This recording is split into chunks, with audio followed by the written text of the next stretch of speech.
조선시대 팔도 중 한 고을에 사또 한 분이 부임해 왔습니다. 처음에는 그저 평범한 관리로 보였지요. 하지만 시간이 흐르면서 그의 본 모습이 드러나기 시작했습니다. 이 사또는 자신의 권세를 너무나 믿었고 그 힘으로 백성들 위에 군림하려 했습니다. 아침마다 관아에 앉아 백성들을 내려다보며 자신이 이 고을의 절대적인 주인이라고 생각했지요. 그의 눈빛에는 오만함이 가득했고 입에서 나오는 말마다 백성들을 향한 무시가 담겨 있었습니다. 관아의 높은 자리에 앉을 때마다 그는 자신이 이 세상에서 가장 중요한 사람이라고 여겼습니다. 백성들은 그저 자신을 받들기 위한 존재라고 생각했지요. 도성에서 내려온 명령조차 그는 자의적으로 해석했습니다. 이것은 내 권한 안의 일이다. 이렇게 말하며 자신의 횡포를 정당화했습니다. 이것이 바로 이 고을의 비극이 시작되는 순간이었습니다. 사또가 관아에 앉아 있으면 백성들은 매일같이 억울함을 호소하러 왔습니다. 어떤 이는 억울한 세금 문제로, 어떤 이는 땅 분쟁으로, 또 어떤 이는 이웃과의 다툼을 해결해 달라고 찾아왔지요. 하지만 사또는 그들의 말을 제대로 듣지 않았습니다. 백성이 무릎 꿇고 사연을 말하기 시작하면 사또는 하품을 하거나 다른 곳을 바라보며 시간을 보냈습니다. 때로는 이야기 중간에 손을 들어 말을 끊어버리기도 했지요. 됐어. 그만 나가거라. 이런 식이었습니다. 백성들의 하소연은 사또의 귀에 들어가지도 않았습니다. 어떤 백성이 중요한 증거를 제시하려 해도 사또는 관심조차 보이지 않았습니다. 내가 판단하면 그만이다. 내 말은 필요 없다. 이렇게 일방적으로 판결을 내렸습니다. 정의는 사라지고 오직 사또의 기분만이 판결의 기준이 되었습니다. 백성들은 관아를 나서며 탄식했습니다. 하늘도 무심하시다. 사또의 성격은 날이 갈수록 더욱 거칠어졌습니다. 조금만 마음에 들지 않는 일이 생기면 그는 즉시 화를 냈습니다. 이놈, 감히 나에게 말대꾸를 하느냐? 그러고는 좌우를 돌아보며 명령을 내렸습니다. 저자를 당장 곤장 10대를 쳐라. 아무런 잘못도 하지 않은 백성이 그저 사실을 말했을 뿐인데 곤장을 맞아야 했습니다. 매를 맞는 백성의 비명 소리가 관아 마당에 울려 퍼졌지만 사또는 전혀 개의치 않았습니다. 오히려 만족스러운 표정으로 고개를 끄덕이며 차를 마셨지요. 이것이 바로 그의 통치 방식이었습니다. 포졸들도 처음에는 망설였지만 사또의 눈치를 보며 점점 무자비해졌습니다. 곤장을 치는 소리는 이 고을의 일상이 되어버렸습니다. 아이들조차 그 소리에 익숙해져서 놀다가도 또 누가 맞나보다 하고 말할 정도였습니다. 공포가 일상이 된 것입니다. 곤장만이 아니었습니다. 사또는 백성들에게서 돈을 뜯어내는 데도 능숙했습니다. 내 놈이 한 일은 큰 죄다. 하지만 내가 너그러우니 벌금으로 처리해주마. 이런 식으로 백성들에게 벌금을 물렸습니다. 가난한 농부가 세금을 제때 내지 못하면 벌금, 장사꾼이 허가 없이 장사를 했다며 벌금, 심지어 길에서 사또의 행차를 보고 절을 늦게 했다는 이유로도 벌금을 물렸습니다. 백성들의 주머니는 점점 텅텅 비어갔고 사또의 창고는 점점 가득 채워졌습니다. 이 고을의 백성들은 하루하루가 고통이었습니다. 하지만 감히 누구도 사또에게 대항할 수 없었습니다. 벌금을 낼 돈이 없다고 하면 사또는 더욱 가혹하게 대했습니다. 그럼 집안의 물건으로 대신하라. 소중한 갑오나 농기구까지 빼앗겼습니다. 어떤 집은 벌금을 내느라 겨울을 양식까지 내놓아야 했습니다. 백성들의 눈에서는 희망이 사라져갔습니다. 사또는 자신의 권력에 완전히 도취되어 있었습니다. 그는 아침마다 거울 앞에 서서 자신의 관복을 매만지며 말했습니다. 이 고을에서 내 말이 곧 법이다. 그의 자만심은 하늘을 찔렀습니다. 관아의 관리들조차 사또의 눈치를 보며 살았습니다. 누군가 사또의 명령에 의문을 제기하면 그 역시 곤장을 맞거나 자리에서 쫓겨났기 때문입니다. 그렇게 사또 주변에는 오직 그의 비위를 맞추는 사람들만 남게 되었습니다. 사또님은 참으로 훌륭하십니다. 사또님처럼 지혜로운 분은 없습니다. 이런 아첨만이 관아 안을 가득 채웠습니다. 사또는 그 말들을 진심으로 믿었습니다. 거울을 보며 자신의 모습에 흡족해하는 그의 얼굴에는 현실 감각이 전혀 없었습니다.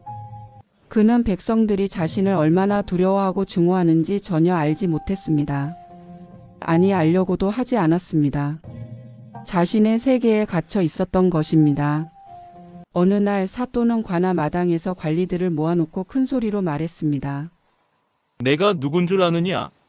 나는 이 고을의 주인이다. 그러고는 더욱 거만한 표정으로 덧붙였습니다. 나라님도 나를 함부로 건드리지 못한다. 내가 이 고을을 얼마나 잘 다스리는지 아시니까 말이다. 관리들은 고개를 숙이며 맞장구를 쳤습니다. 그렇습니다, 사또님.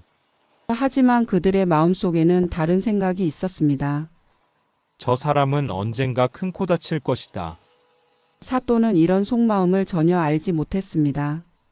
그는 자신이 영원히 이 자리에 있을 거라고 굳게 믿고 있었습니다. 심지어 도성에서 내려오는 감찰관들조차 사또의 뇌물에 매수되어 좋은 보고만 올렸습니다. 이 고을은 잘 다스려지고 있습니다. 이런 거짓 보고가 계속되자 사또의 교만함은 더욱 커져만 갔습니다. 그는 이제 자신이 무적이라고 생각했습니다. 사또의 교만함은 더욱 심해졌습니다. 내 앞에서는 모두가 고개를 숙여야 한다. 그는 길을 지나갈 때도 백성들이 땅에 엎드리기를 요구했습니다. 만약 누군가 제대로 절하지 않으면 그 자리에서 포졸들이 달려들어 그 사람을 끌고 갔습니다. 어느 날은 나이 많은 노인이 허리가 아파 절을 제대로 하지 못했다가 곤장을 맞기도 했습니다. 나이가 많으면 더 예의를 차려야 하는 것 아니냐? 사또의 이런 횡포에 백성들은 분노했지만 겉으로는 고개를 숙일 수밖에 없었습니다. 하지만 그들의 마음속에는 원한이 점점 쌓여가고 있었습니다. 이 원한은 언젠가 폭발할 불씨였습니다. 사또의 행차가 있는 날이면 백성들은 미리 집 안에 숨어버렸습니다. 길거리는 텅 비고 오직 사또의 가마 소리만이 울려 퍼졌습니다. 이것은 존경이 아니라 공포였습니다. 하지만 사또는 이것을 자신에 대한 존경으로 착각했습니다. 마을의 한 할머니가 손자를 데리고 장터에 나왔습니다. 손자는 어린아이라 사또의 행차가 지나가는지도 몰랐습니다. 그래서 그냥 서서 구경하고 있었지요. 사또가 가마에서 그 아이를 보더니 소리쳤습니다. 저 버릇없는 아이를 당장 끌고 오너라. 포졸들이 달려가 아이를 붙잡았습니다. 할머니가 울며 애원했습니다. 사또님, 아이가 어려서 모르고 한 일입니다. 제발 용서해 주십시오. 하지만 사또는 차갑게 말했습니다. 버릇없는 것은 어려서부터 고쳐야 한다. 그 할멈도 함께 벌금을 내도록 하라. 그날 할머니는 가진 돈을 모두 벌금으로 내야 했습니다. 이 일은 마을 전체에 퍼졌고 백성들의 분노는 더욱 커졌습니다. 할머니는 집으로 돌아와 손자를 껴안고 하염없이 울었습니다. 우리가 무슨 죄를 지었기에? 이런 일들이 하나둘 쌓이면서 백성들의 마음속에는 변화가 일어나기 시작했습니다. 더 이상 참을 수 없다는 생각이 싹트기 시작한 것입니다. 장터의 상인들도 사또의 횡포에 시달렸습니다. 사또는 장날마다 관리들을 보내 상인들에게서 돈을 거두었습니다. 사또님께서 장터를 보호해 주시니 그 대가를 내는 것은 당연하다. 이런 말도 안 되는 명목으로 돈을 뜯어갔습니다. 어느 상인이 돈이 없다고 하면 그의 물건을 빼앗아 갔습니다. 이것으로 대신하겠다. 생선을 파는 어부의 생선을, 곡식을 파는 농부의 쌀을 빼앗아 갔습니다. 상인들은 장사를 해도 남는 것이 없었습니다. 어떤 이들은 아예 장터를 떠나기도 했습니다. 고을의 경제는 점점 피폐해져 갔습니다.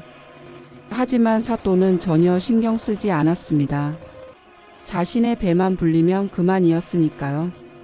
장터는 점점 활기를 잃어갔습니다. 예전에는 사람들의 웃음소리와 흥정소리로 가득했던 곳이 이제는 한숨소리만 들리는 곳이 되어버렸습니다. 물건을 파는 사람도 사는 사람도 줄어들었습니다. 모두가 가난해져 갔기 때문입니다. 마을의 젊은이들은 더 이상 참을 수 없었습니다. 그들은 밤에 몰래 모여 의논했습니다. 이대로는 안 됩니다. 우리가 뭔가 해야 합니다. 하지만 어떻게 해야 할까요? 사또는 권력자입니다. 그들은 고민에 빠졌습니다. 폭력으로 대항하면 역적이 되어 온 가족이 화를 입을 것입니다. 하지만 가만히 있자니 백성들이 너무나 고통받고 있었습니다. 그때 한 노인이 말했습니다. 상소를 올려야 합니다. 나라님께 이 고을의 실정을 알려야 합니다. 모두가 고개를 끄덕였습니다. 그것이 유일한 방법입니다. 그날 밤부터 백성들은 상소문을 준비하기 시작했습니다. 그들은 조심스럽게 움직였습니다. 사또의 첩자들이 어디에나 있을 수 있었기 때문입니다. 회의는 항상 깊은 밤에 그것도 돌아가며 다른 집에서 열렸습니다. 백성들의 마음속에는 희망의 불씨가 타오르기 시작했습니다. 마침내 무언가를 할 수 있다는 희망 말입니다. 상소문을 쓰는 것은 쉬운 일이 아니었습니다. 그를 아는 사람도 많지 않았고 무엇보다 사또에게 들키면 큰일이었습니다. 마을의 서당 선생이 나섰습니다. 제가 쓰겠습니다. 그는 촛불을 켜고 밤을 새워가며 상소문을 작성했습니다. 사또의 온갖 악행을 하나하나 기록했습니다. 억울하게 곤장을 맞은 백성들의 이름, 부당하게 걷어간 벌금의 액수, 빼앗긴 물건들의 목록까지 세세하게 적었습니다. 그리고 백성들의 고통을 호소하는 간절한 문장들을 덧붙였습니다. 이 고을의 백성들은 하루하루가 지옥 같습니다. 자비로우신 나라님, 저희를 구원해 주소서. 상소문은 마침내 완성되었습니다. 서당 선생의 손은 떨리고 있었습니다. 이것이 발각되면 자신뿐 아니라 가족들까지 화를 입을 수 있었습니다. 하지만 그는 물러서지 않았습니다. 이것은 백성들의 마지막 희망입니다. 그는 상소문을 조심스럽게 접어 품에 넣었습니다. 문제는 이 상소문을 어떻게 도성까지 전달하느냐는 것이었습니다. 관할을 통해서는 불가능했습니다. 사또가 가로막을 것이 뻔했으니까요. 마을 청년 하나가 자원했습니다. 제가 직접 가겠습니다. 그는 밤을 틈타 고을을 빠져나갔습니다. 험한 산길을 넘고 강을 건너며 도성을 향해 달렸습니다. 며칠 밤낮을 쉬지 않고 걸었습니다. 발에 물집이 잡히고 다리가 후들거렸지만 그는 멈추지 않았습니다. 백성들의 희망을 품고 있었으니까요. 마침내 그는 도성에 도착했습니다. 그리고 상소문을 올릴 수 있는 관청을 찾아갔습니다. 이것을 꼭 나라님께 전해주십시오. 그의 간절함에 관리도 고개를 끄덕였습니다. 청년은 지친 몸을 이끌고 고을로 돌아갔습니다. 그의 임무는 완수되었습니다. 이제 남은 것은 기다리는 것뿐이었습니다. 백성들은 매일 밤 하늘을 보며 기도했습니다. 부디 나라님께서 저희의 목소리를 들어주시기를. 상소문은 여러 단계를 거쳐 올라갔습니다. 하급 관리에서 중급 관리로 그리고 고위 관직자들을 거쳐 마침내 국왕의 눈앞에 놓였습니다. 그날 밤 국왕은 상소문을 펼쳐 읽기 시작했습니다. 처음에는 담담하게 읽던 국왕의 표정이 점점 굳어졌습니다. 분노가 얼굴에 떠올랐습니다. 이런 일이 국왕은 상소문을 내려놓고 신하들을 불렀습니다. 이 고을의 사또가 이렇게 백성들을 괴롭혀왔다는 것이냐? 신하들도 상소문을 보고 경악했습니다. 전하, 이는 매우 심각한 문제입니다. 국왕은 즉시 결정을 내렸습니다. 지금 당장 조치를 취하라. 그 사또를 면직시켜라. 국왕의 목소리에는 분노와 결단이 담겨 있었습니다. 백성들이 이토록 고통받고 있는데 내가 어찌 가만히 있을 수 있겠는가? 신하들은 즉시 움직였습니다. 왕명이 적힌 교서가 작성되었고 도성의 관리들이 급히 소집되었습니다. 밤이 깊었지만 궁궐은 잠들지 않았습니다. 국왕의 명령은 신속하게 전달되었습니다. 밤중이었지만 왕명을 받은 관리들은 즉시 말을 타고 그 고을을 향해 출발했습니다. 그들은 밤새 달려 이른 새벽에 고을에 도착했습니다. 하늘이 막 밝아오는 시각이었습니다. 관아는 아직 조용했고 사또는 방에서 잠을 자고 있었습니다. 관리들은 포졸들을 이끌고 관아로 들어갔습니다. 왕명이다. 문을 열어라. 그들의 목소리가 새벽 공기를 가르며 울려 퍼졌습니다. 관아의 문지기들은 놀라 문을 열었습니다. 무슨 일이십니까? 하지만 관리들은 대답할 틈도 주지 않고 안으로 들어갔습니다. 사또의 방을 향해 똑바로 걸어갔습니다. 관아의 다른 관리들도 소란의 잠에서 깨어나왔습니다. 그들은 도성에서 온 관리들을 보고 무슨 일인지 짐작했습니다. 드디어 이날이 왔구나. 어떤 이는 안도의 한숨을 쉬었고 어떤 이는 두려움에 떨었습니다. 사또는 요란한 소리에 잠에서 깼습니다. 무슨 일이냐? 누가 감히 이 시간에 소란을 피우는 것이냐? 그가 화를 내며 방문을 열었을 때 눈앞에는 도성에서 온 관리들이 서 있었습니다. 그들의 손에는 왕명이 적힌 두루마리가 들려 있었습니다. 사또는 순간 놀랐지만 곧 태연한 척했습니다. 아니, 도성에서 오셨소? 무슨 일로? 관리가 차갑게 말했습니다. 왕명을 받들라. 그리고는 두루마리를 펼쳤습니다. 사또 아무개는 백성을 학대하고 권력을 남용한 죄로 즉시 면직된다. 모든 관직을 박탈하고 조사를 받도록 하라. 사또의 얼굴이 새하얗게 변했습니다. 이게 무슨... 사또의 목소리가 떨렸습니다. 그는 믿을 수 없다는 듯 두루마리를 바라보았습니다. 거기에는 분명히 국왕의 어부가 찍혀 있었습니다. 이것은 현실이었습니다. 그의 다리가 후들거리기 시작했습니다. 사또는 믿을 수 없다는 표정으로 서 있었습니다. 관리들은 냉정하게 절차를 진행했습니다. 사또 아니 이제는 평민이시오. 왕명을 거역할 수 없소. 포졸들이 앞으로 나섰습니다. 사또는 뒤로 물러서며 말했습니다. 잠깐만. 이것은 오해요. 누군가 나를 모함한 것이오. 하지만 아무도 귀 기울이지 않았습니다. 관리가 말했습니다. 상소문에는 구체적인 증거들이 가득합니다. 당신이 한 일들이 모두 기록되어 있어. 사또는 다리에 힘이 풀려 주저앉았습니다. 이럴 수가. 내가 이렇게 끝나다니. 그의 목소리는 떨리고 있었습니다.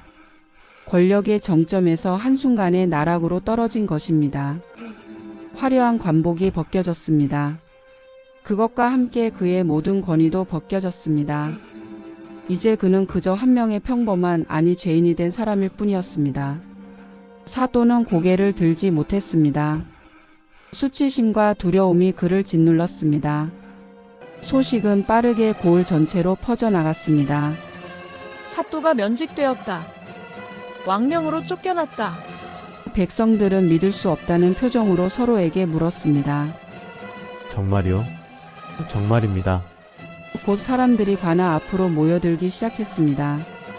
그들은 사또가 끌려 나오는 것을 보고 싶었습니다.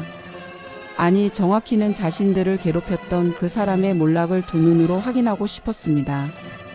관아 마당에는 수백 명의 백성들이 모였습니다. 모두 조용히 서서 관아의 문을 바라보고 있었습니다. 그들의 눈빛에는 복잡한 감정들이 담겨 있었습니다. 분노, 슬픔, 그리고 마침내 찾아온 정의에 대한 안도감이었습니다. 어떤 이는 눈물을 흘렸습니다. 억울하게 죽은 가족을 떠올리며 말입니다. 어떤 이는 주먹을 불끈 쥐었습니다. 그동안의 고통을 생각하며 말입니다. 하지만 모두가 조용히 기다렸습니다. 정의가 실현되는 순간을 목격하기 위해서였습니다. 관아의 문이 열렸습니다. 사또가 모습을 드러냈습니다. 하지만 그는 더 이상 화려한 관복을 입고 있지 않았습니다. 평민의 옷을 입고 양손은 묶여 있었습니다. 그가 걸어 나오자 백성들은 숨을 죽였습니다. 한때 그토록 위세를 부리던 사람이 이제는 초라한 죄인의 모습으로 서 있었습니다. 사또는 고개를 들지 못했습니다. 백성들의 시선이 느껴졌기 때문입니다. 그 시선 하나하나가 날카로운 칼처럼 그를 찔렀습니다. 그는 자신이 얼마나 많은 사람들에게 상처를 주었는지 이제야 실감하고 있었습니다. 포졸들이 그를 수레로 이끌었습니다. 어서 타시오. 사또는 힘없이 수레에 올라탔습니다. 군중 속에서 누군가가 조용히 말했습니다. 이제야 정의가 실현되었구나. 다른 이가 대답했습니다. 하늘이 우리를 버리지 않으셨어. 백성들은 여전히 조용했지만 그들의 마음속에는 평온함이 생기고 있었습니다. 오랜 억압에서 마침내 해방되는 느낌이었습니다. 수레가 움직이기 시작했습니다. 사또는 수레 안에서 고을을 바라보았습니다. 그가 다스리던 아니 괴롭히던 이 고을을 마지막으로 보고 있었습니다. 길가에는 백성들이 늘어서 있었습니다. 그들은 아무 말도 하지 않았습니다.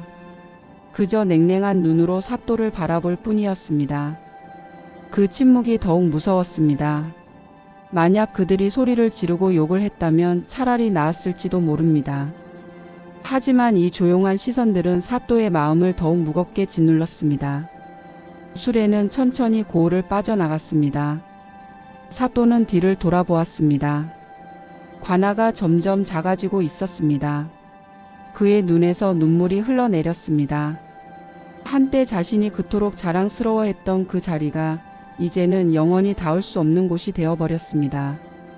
거리의 상점들, 시장, 그가 행차하던 길들이 하나씩 시야에서 사라졌습니다. 그와 함께 그의 권력도 명예도 모든 것이 사라지고 있었습니다. 수레가 고을 경계를 넘어설 때 사또는 중얼거렸습니다. 내가 정말 이렇게 끝나는 건가? 그의 목소리는 허공으로 흩어졌습니다. 아무도 대답하지 않았습니다. 그는 자신의 인생을 되돌아보았습니다. 언제부터 이렇게 된 것일까? 처음 관직에 올랐을 때는 백성을 위해 일하겠다는 마음도 있었습니다. 하지만 권력을 쥐는 순간 그 마음은 어디론가 사라졌습니다. 권력은 달콤했습니다. 사람들이 고개 숙이고 자신의 말 한마디에 움직이는 것이 좋았습니다. 그리고 어느새 그는 권력에 취해 백성들의 고통은 보지 못하게 되었습니다. 이제 모든 것을 잃고 나서야 그는 깨달았습니다. 권력의 진정한 의미를 말입니다. 권력은 백성들 위해 군림하라고 주어진 것이 아니었습니다. 백성들을 섬기라고 주어진 것이었습니다. 하지만 그는 그것을 거꾸로 이해했던 것입니다. 너무 늦게 깨달았습니다. 이미 모든 것이 끝나버렸습니다. 수레는 계속해서 앞으로 나아갔습니다. 사또가 갈 곳은 먼 시골이었습니다. 그곳에서 조용히 살며 자신의 죄를 뉘우치는 것, 그것이 그에게 내려진 처분이었습니다. 길은 험했습니다. 산을 넘고 강을 건너야 했습니다. 수레가 흔들릴 때마다 사또의 몸도 함께 흔들렸습니다. 마치 그의 인생처럼 말입니다. 한때는 높은 곳에 있었지만 이제는 바닥으로 추락했습니다. 그는 수레 안에서 눈을 감았습니다. 백성들의 얼굴이 떠올랐습니다. 곤장을 맞던 사람들, 눈물을 흘리던 할머니, 억울해하던 상인들. 그들의 얼굴이 하나하나 떠올랐습니다. 사또는 가슴이 무너지는 것 같았습니다. 미안하오. 정말 미안하오. 그가 작게 중얼거렸습니다.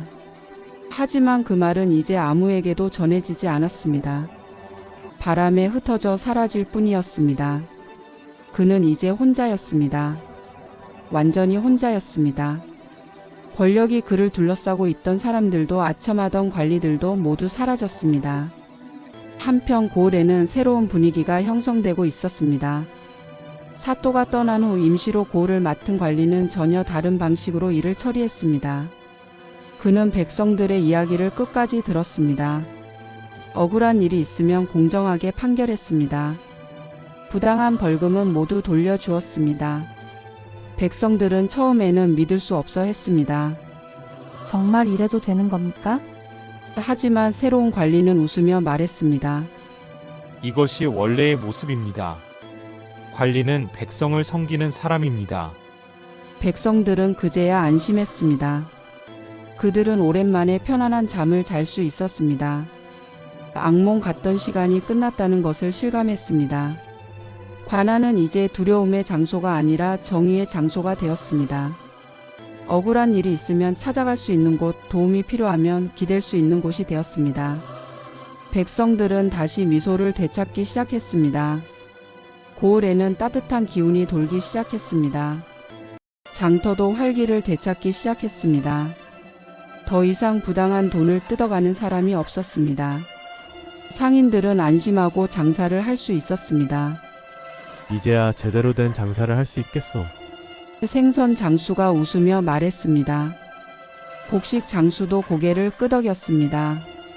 그러게 말이오. 이제 번 돈이 온전히 우리 것이오. 떠났던 상인들도 하나둘 돌아오기 시작했습니다. 장터는 다시 북적거렸습니다.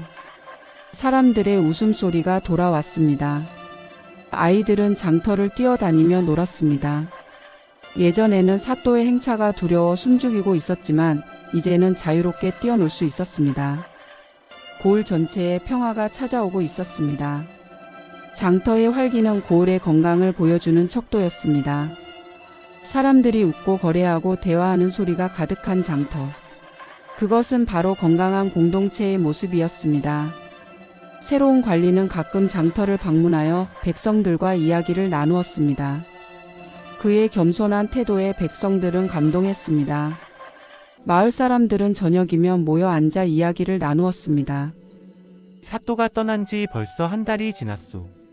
그렇소. 이제 옛날 이야기가 되었소.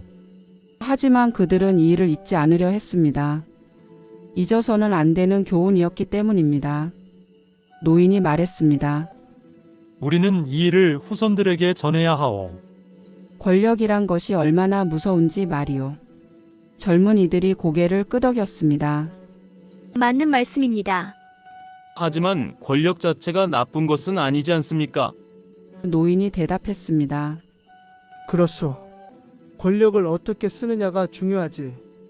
백성을 위해 쓰면 축복이지만 자신을 위해 쓰면 재앙이 되는 법이오. 사람들은 그 말에 깊이 공감했습니다. 한 여인이 말했습니다. 우리가 이런 고통을 겪은 것도 헛되지 않았습니다. 우리 자식들은 이런 일을 겪지 않도록 가르칠 수 있으니까요. 모두가 동의했습니다. 고통은 때로 값진 교훈을 남깁니다. 이 고을 백성들이 겪은 고통이 바로 그런 것이었습니다. 이 이야기는 마을에서 마을로 전해졌습니다. 사람들은 아이들에게도 이 이야기를 들려주었습니다. 옛날에 교만한 사또가 있었단다. 아이들은 눈을 동그랗게 뜨고 이야기를 들었습니다. 그 사또는 어떻게 되었어요? 백성들의 마음을 잃어서 모든 것을 잃었단다. 아이들은 고개를 끄덕이며 교훈을 새겼습니다. 서당에서도 이 이야기는 교재가 되었습니다. 선생님은 말했습니다. 높은 자리에 있을수록 더욱 겸손해야 한다. 그것이 바로 이 이야기의 교훈이다. 학동들은 붓을 들고 이 구절을 적었습니다. 권세는 빌린 자리일 뿐. 이 이야기는 단순한 예시이야기가 아니었습니다. 그것은 살아있는 교훈이었습니다. 사람들은 이 이야기를 통해 권력의 본질을 이해하게 되었습니다. 권력은 자신을 위한 것이 아니라 타인을 위한 것이라는 진리를 말입니다. 아이들은 이 이야기를 듣고 자라며 훗날 자신들이 어떤 위치에 있든 겸손하고 섬기는 마음을 가질 것입니다. 한편 새로운 관리는 고을을 참으로 잘 다스렸습니다. 그는 매일 아침 일찍 일어나 고을을 돌아다녔습니다. 백성들의 삶을 직접 눈으로 보고 귀로 들었습니다. 농사가 잘 되고 있는지, 장사가 잘 되고 있는지, 어려운 사람은 없는지 살폈습니다. 어느 날 그는 가난한 과부의 집을 방문했습니다. 지붕이 낡아 비가 새고 있었습니다. 이것을 고쳐드려야겠소. 그는 즉시 관아에 인력을 보내 지붕을 수리해 주었습니다. 과부는 눈물을 흘리며 감사했습니다. 이런 관리님은 처음 봅니다. 이런 소문이 퍼지자 백성들은 더욱 새 관리를 존경하게 되었습니다. 그는 권력을 백성들을 위해 사용했습니다. 자신을 위해서가 아니라 말입니다. 이것이 바로 진정한 리더십이었습니다. 백성들은 그를 진심으로 따랐습니다. 두려움 때문이 아니라 존경심 때문에 말입니다. 이 관리는 옛 사또와 정반대의 길을 걸었고 그 결과도 정반대였습니다. 하나는 몰락했지만 다른 하나는 존경받았습니다. 계절이 바뀌고 또 바뀌었습니다. 고을은 점점 더 번영했습니다. 농사는 풍년이 들었고 장사는 번창했습니다. 무엇보다 백성들의 얼굴에 웃음이 돌아왔습니다. 그들은 더 이상 관할을 두려워하지 않았습니다. 관할은 이제 백성들을 돕는 곳이 되었습니다. 문제가 있으면 찾아가고 도움이 필요하면 요청할 수 있는 곳이었습니다. 이것이 바로 관아의 본래 모습이었습니다. 한편 멀리 시골에 숨어 사는 옛 사또는 이런 소식을 들었습니다. 그는 홀로 앉아 한숨을 쉬었습니다.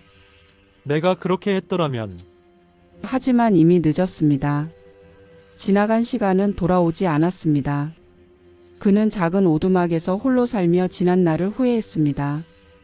가끔 마을 사람들이 그를 보았지만 아무도 그가 누군지 알지 못했습니다. 한때 권력의 정점에 있던 사람이 이제는 아무도 모르는 노인이 되어버렸습니다. 이것이 바로 권력의 덧없음이었습니다. 권력은 영원하지 않습니다. 하지만 사람들의 기억은 오래갑니다. 세월이 더욱 흘러 옛 사또의 이야기는 전설이 되었습니다. 사람들은 이 이야기를 통해 중요한 진리를 배웠습니다. 권력은 영원하지 않다는 것, 백성의 마음을 잃으면 모든 것을 잃는다는 것, 겸손과 섬김이 진정한 리더십이라는 것을 말입니다. 고을에는 작은 비석이 하나 세워졌습니다. 거기에는 이렇게 적혀 있었습니다. 권세는 하늘에서 내려온 것이나 백성의 마음 위에 서야 빛이 난다. 지나가는 사람들은 이 비석을 보며 고개를 끄덕였습니다. 특히 관직에 나아가려는 젊은이들은 이 비석 앞에서 오래 서 있곤 했습니다. 마음에 깊이 새기기 위해서였습니다. 이 비석은 단순한 돌이 아니었습니다. 그것은 살아있는 교훈이었습니다. 백성들은 이 비석을 보며 자신들이 겪은 고난을 기억했습니다. 그리고 다시는 그런 일이 일어나지 않도록 경계했습니다. 역사를 기억하는 것은 같은 실수를 반복하지 않기 위함입니다.